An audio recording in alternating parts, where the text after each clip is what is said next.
Welcome back, everybody. We hope you enjoyed that video. I know that both Dave and I are looking at each other being like, Dude got in my head. Yeah. Like, wow. Get out of my head. Yeah. And a bit of a sobering moment where he shows all those boxes too.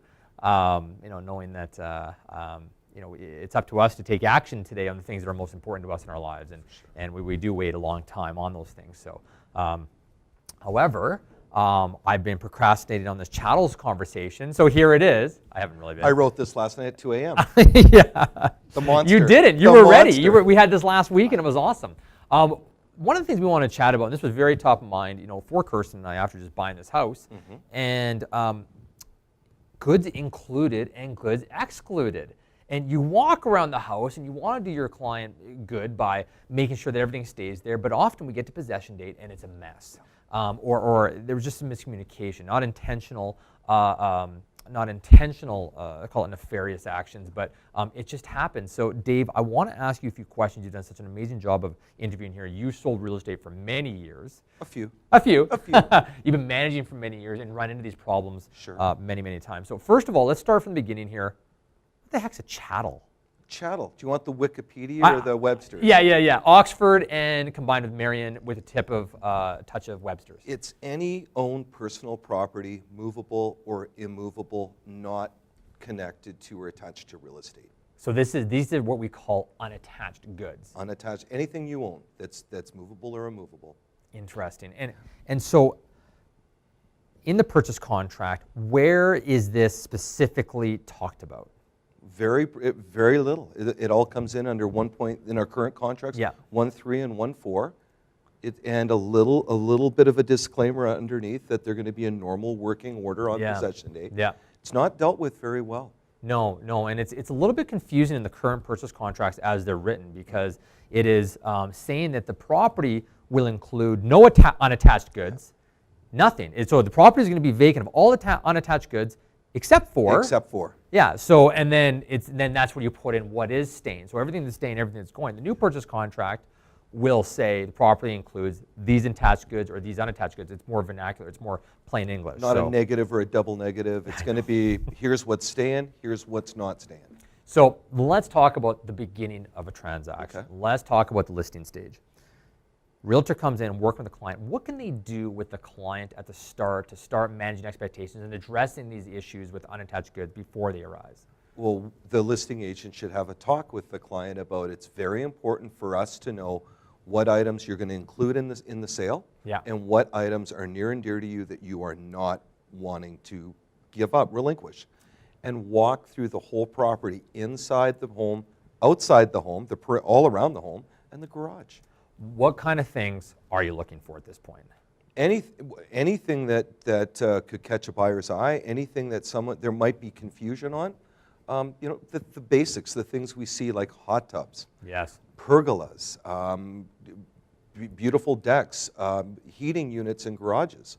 Anything that could become a problem later, we should address. Now, let's talk about definitions here for a second, because we have, in your mind, what is an attached good?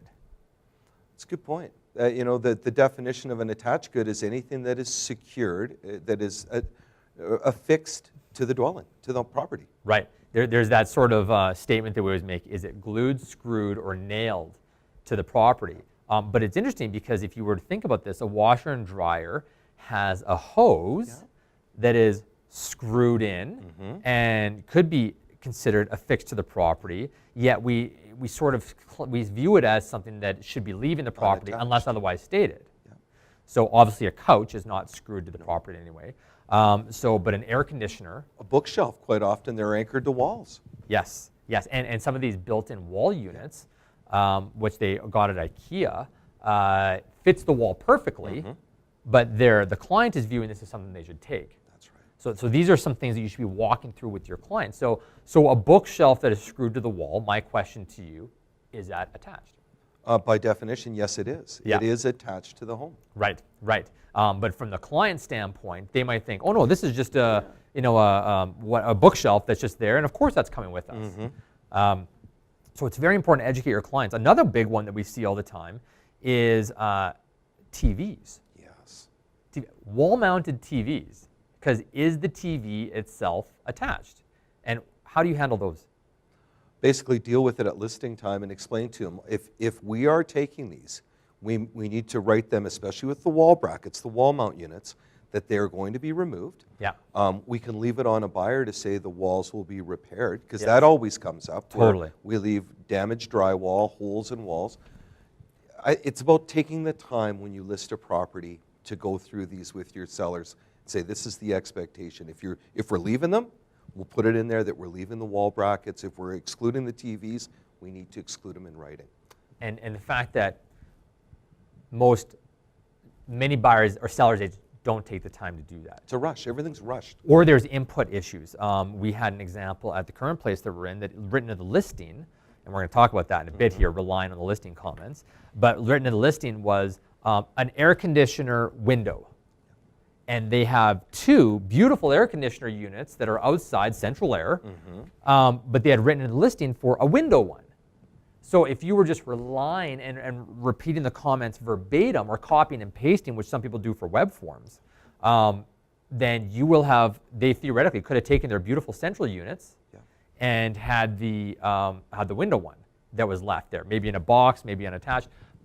Who knows? I mean, yeah, and it's funny because people really don't, they do it both ways. They'll write in ceiling fans and they'll write in hood fans, which in my opinion, both are very securely attached to the property. Yet we write those in, but we don't write in things like TV brackets or the shelves that we want or something else. The hot tub in the backyard. Yeah, big one. So so I would say that, yeah, we'll talk about perception in a second. Talk to me about rented goods. Some stuff is the client may not own. That's right. What kind of items are we talking about here? The usual ones that come to mind are security systems, water softener units. I've seen rent-to-own appliances. There's so many things that come to mind, but basically, am I missing some security alarm systems? No, you have satellite dish. You talked about cable boxes that might be attached somewhere, a bell or another system. We need to know going in to ask those questions when we see those items. We see a security panel at the back door and the garage entrance. Hey, do you own that? Is it monitored?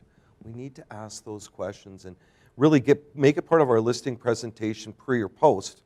It doesn't have to, but when we're doing all our notes on the property, usually once we have the listing, that's got to be part of the conversation. Oh, I see that you have a Culligan water system. Generally, people rent those. Yes. Let's look at, do you want to cancel it now, have it deal with it, or do you want to have all the information out so you can give a potential buyer choices? I believe it's section 6.1b that comes into effect here, where it says all attached and unattached goods will be free and clear of encumbrances. And that means like your dishwasher, washer and dryers do not pay the brick. Until they're owned. The items that you're including or holding out are owned. Yeah, so if these are newer appliances, I'd be asking those questions as well. Do you have any financing on the appliances? Is there any encumbrances against the appliances? And most of the time it's just against your personal credit, but most people aren't going to come in and do a repo on your washer and dryer. But some of these places that are rent-to-own facilities and things like that to help people rebuild credit, they are that way. So we need to be careful of that. Okay, so perception of attached and unattached goods. We talked about this a little bit, but what I view as attached might be different than what you view as attached. And the next guy and the next gal. Yeah, for sure. Yeah, so important too. I mean, I've seen people remove light bulbs in some circumstances, which is obviously that's pretty unamicable. But it's important that you don't leave it to chance. So, and I think your advice on just write it in. Yeah. It's like if you're looking at it and saying, well, I don't know, is that bookshelf attached or unattached? Yeah, so what if you have all these items that you've written in? Like, is it not, like they only give you a small amount of space there. Like, should you just write everything in, and how do you do that? I would say yes. The more we look like consummate professionals when we do that. Yes. There's nothing worse and more embarrassing for an industry member at possession time to say, oh my God, we left out half the things in the home that now I find out my buyers wanted. I didn't write in. I copied and pasted from what was in the listing and the offering into there.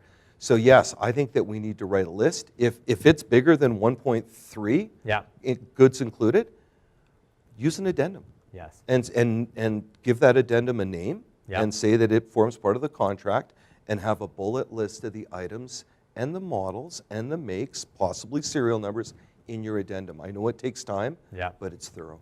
Oh man, and that's exactly right. I mean, there are many home inspectors who will take down the serial numbers and things like that, but by then the contract's already been written, and it's a little bit late, but theoretically they said that a fridge will be included. I know there's some old investor courses out there that always say, just write in the lawnmower. And someone said, well, we don't have a lawnmower. Well, you better provide I got a brand new Toro lawnmower. You bought me one. Yeah, exactly. So you got to be careful with that stuff, but you never want to do those types of things. Make sure that it's overly communicated about the items. We rush, and this is, I think, a lot of problems that come up they always come up at possession time. Let's face it, closing day or in the days before or after, especially after, people start realizing, well, we didn't get the washer and dryer. We have no window coverings at all. Just didn't get put in. But we rush when we take listings. We rush when we write offers. How many times, we've both been 15 years in the business. Oh, yeah. How many times have we gone through a 2,600 square foot home and your clients go, stop, let's write. Yeah. And we don't do that detailed, or that, God forbid, we're not breaking out tape measures to confirm the square footage. Are we going through every foot of that house and yard and garage, inventorying what's there? Absolutely. We're not. We're definitely not. Especially when your client isn't sure, goes back, sees another one, and says, you know what, let's go back and write on that one. That's right. And you never thought that was going to be a front runner, so you didn't necessarily do and then you start relying on MLS pictures. I had one recently that I saw that there was an MLS photo of a bathroom that wasn't even part of the property. It's the wrong bathroom. It was the wrong house. Yeah, we're looking at the bathroom's not even in this house. Guilty. Yeah. I've remembered, built composites of houses from 8 different houses. It's like the Franken. I bought one of those. Wasn't the house I thought I was buying. Oh, that's funny. That's funny. Okay, let's talk about a mistake. That you mentioned that realtors often rely on these MLS comments. What's going on there? And they think it's legally binding. The biggest one I've seen, and it's not just new agents, it's people with 5, 10 years experience who've done this before. They'll say, Dave, I've got a problem. We get the call usually close to, I've got a real problem. Yeah. We wrote an offer to purchase. We just wanted what was being held out in the matrix or the MLS listing.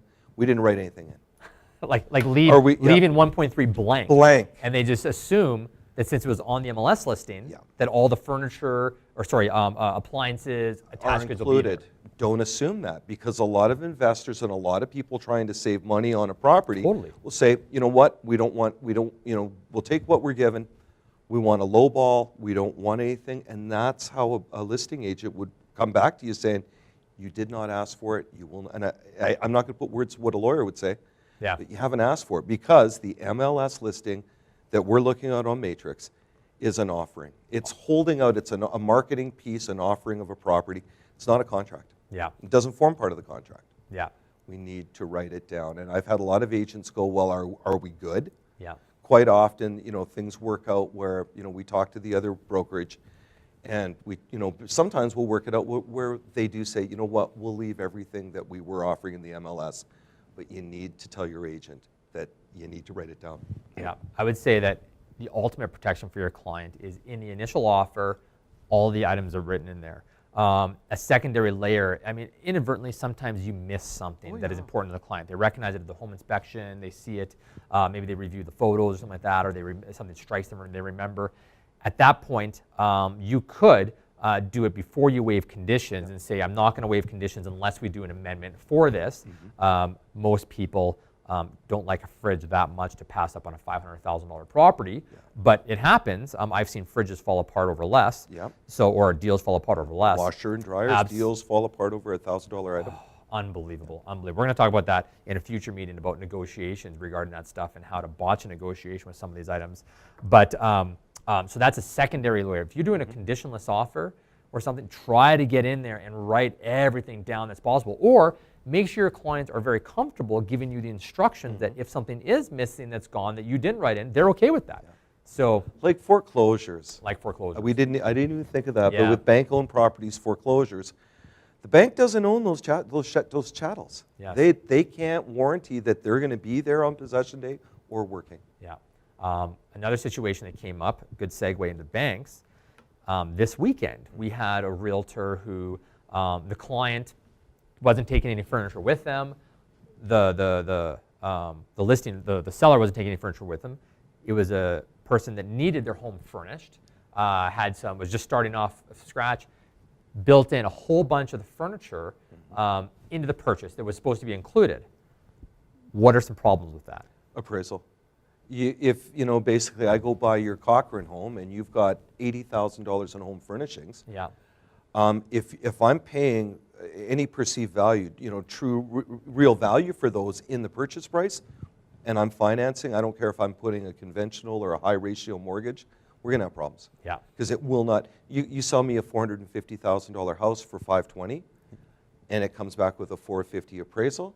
The loan's not going through. The mortgage won't be approved. So if you're going to buy all those goods like a house full of things, you'd better be able to afford them outside of the mortgage. Yeah, absolutely, and that's the point, is that the appraisal has to stand on its own. That's right. So if the house is worth $520, and you bought $40,000 worth of furniture, so the seller's perceived value of that was that the house now should be right at $560. Yeah.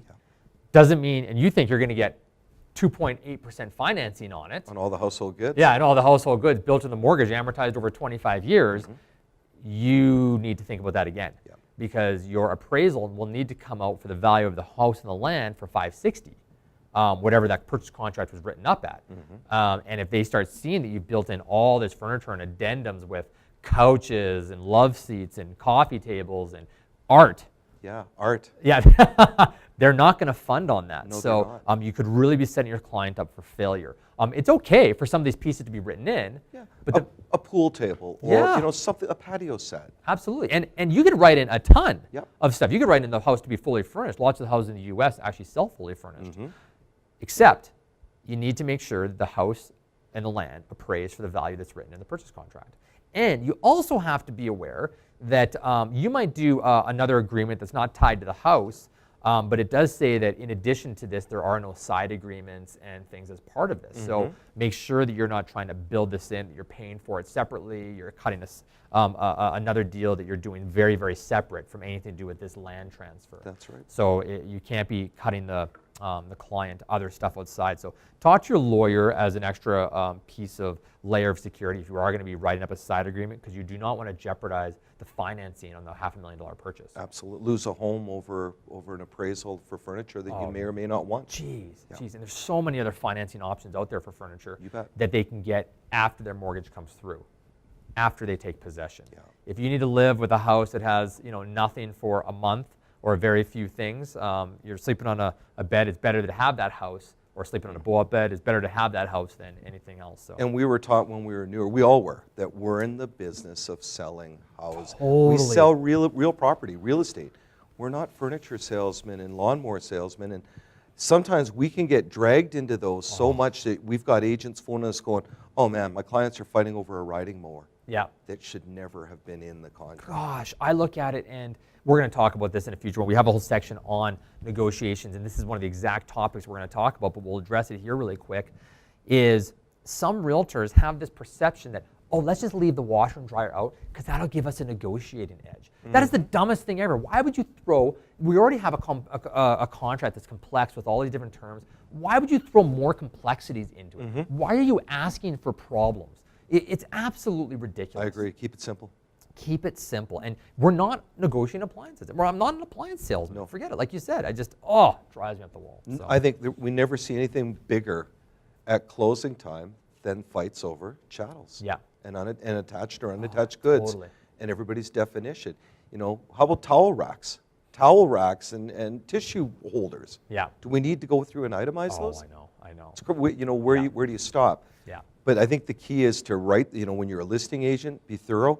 When you're a buyer's agent, God, take 10 or 15 minutes or however long it takes to go through the house, because it's really, that extra time might get your clients a few items that could have been missed. Absolutely. It's very, very quick. We just go room by room, takes 5 minutes to just do it. Tell your clients, wait, if you guys are interested in this, let me at least document some notes on here. And like you said, you'll look like that professional. Yeah.